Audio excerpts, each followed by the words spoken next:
हाय मित्रांनो, शुभ सकाळ सगळ्यांना। आज मी चिकन ग्रीन ग्रेव्ही करालो। काय काय साहित्य लागतं सांगतो तुम्हा सगळ्यांना।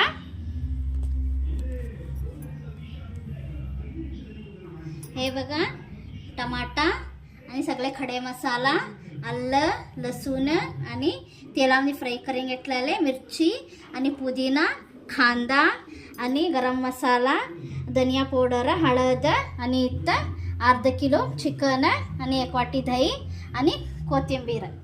कसा करायचं म्हणून सांगतो तुम्हा सगळ्यांना। फ्रेंड्स, बांडलीमध्ये तेल आणि त्यामध्ये कांदा टमाटा घालून सगळं वाटून घेतलेले, मसाला घालालो, सगळा मसाला परतून घेऊन आणि याच्यामध्ये धनिया, हळद,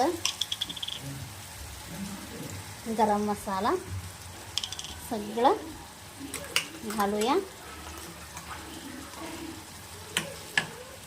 घालून सगळा मसाला परतून घेऊया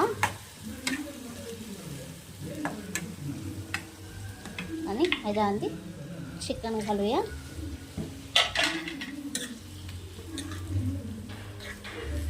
सगळं चिकन मसाला सगळं बी घालून घेऊया आणि आता हे वाफेवर एक 10 ते 15 मिनिट शिजून घेऊया। हे बघा फ्रेंड्स, चिकन ग्रीन ग्रेव्ही तयार झालेला आहे। किती छान झालंय बघा। तुम्ही बी करून कसं झालंय म्हणून कमेंटमध्ये सांगा आणि माझ्या या रेसिपीला लाईक करा आणि माझ्या चॅनलला फॉलो करा फ्रेंड्स।